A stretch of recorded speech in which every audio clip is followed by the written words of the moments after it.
समाचार अब तक, सत्य का साहस।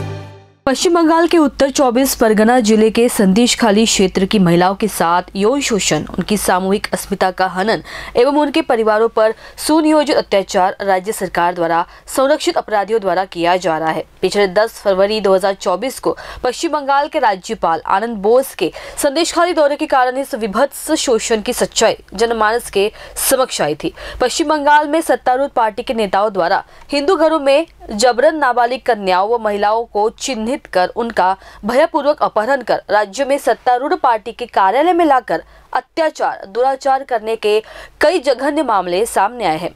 पीड़िताओं ने अधिकांश महिलाएं एवं अत्यंत पिछड़े एवं अनुसूचित वर्ग की है और अपने ऊपर हो रहे अत्याचार की हिंसा से तंग आकर कई परिवार संदेशखाली से पलायन करने को मजबूर हो रहे हैं। मुख्यमंत्री के संरक्षण में राज्य में सत्तारूढ़ पार्टी के नेताओं द्वारा संदेशखाली की महिलाओं का शोषण हो रहा है और राज्य की पुलिस उचित कानूनी कार्रवाई करने में विफल है। इसलिए अखिल भारतीय विद्यार्थी परिषद ने आंदोलन द्वारा मांग की है कि इन महिलाओं को न्याय दिलाने में आपके द्वारा हस्तक्षेप किया जाना चाहिए।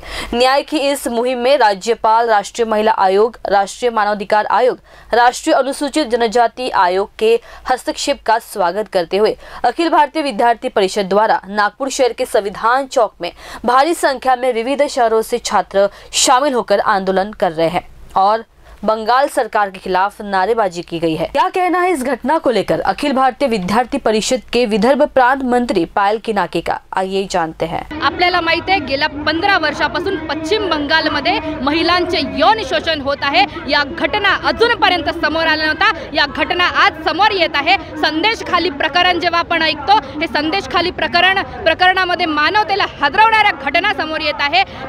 पश्चिम बंगाल म्हटलं की एक दुर्गा पूजा आपल्याला भव्य अशी आपल्या डोळ्यासमोर येते। त्या दुर्गा पूजा म्हणजे शक्तीचे रूप मांडणाऱ्या देवीचे आज तिथे हनन होत आहे, तिच्या अस्मितेचे हनन होत आहे, तिचे यौन शोषण होत आहे। तेही कुणा दुसऱ्यापासून नव्हे तर टीएमसी सरकार म्हणजे सत्तेत असलेली महिला शासन असलेली सरकार, आज त्या सरकारच्या नेत्यांनी म्हणजे गुंड प्रवृत्तीच्या नेत्यांनी आपल्या पार्टीच्या ऑफिसमध्ये नेऊन महिलांचे यौन शोषण केले, त्यांच्या अस्मितेचे हनन करण्यात आले। अशी प्रकरण संदेशखाली प्रकरण हे मानवतेला आणि मानवतेला काळीमा पोचणारे प्रकरण आज देशभरामध्ये घडून आलेले आहे। हे प्रकरण आज उघडकीस आलेले आहे। म्हणून अखिल भारतीय विद्यार्थी परिषद देशभरामध्ये आणि विदर्भ प्रांतामध्ये 23 जिल्ह्यांमध्ये एक तीव्र निषेध व्यक्त करत आहे आणि त्यासोबतच या घटनेमध्ये असणाऱ्या सत्ताधारी नेत्यांवर कठोरात कठोर कार्यवाही व्हावी, या घटनेची सखोल चौकशी व्हावी अशी मागणी अखिल भारतीय विद्यार्थी परिषद करत आहे। आणि जिल्ह्यातील कलेक्टरच्या थ्रू आणि तहसीलदारांच्या थ्रू आज अखिल भारतीय विद्यार्थी परिषद देशभरात आणि विदर्भ प्रांतामध्ये 23 जिल्ह्यांमध्ये माननीय राष्ट्रपतीजींना निवेदन देऊन या सर्व घटनेच्या दोषींना कठोरात कठोर कार्यवाही व्हावी अशी मागणी अखिल भारतीय विद्यार्थी परिषद आज इथे करत आहे।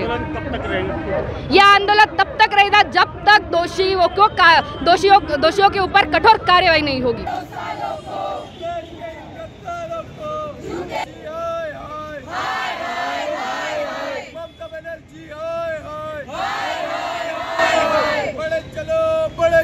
समाचार अब तक के लिए रिंकू पांतावने, नागपुर।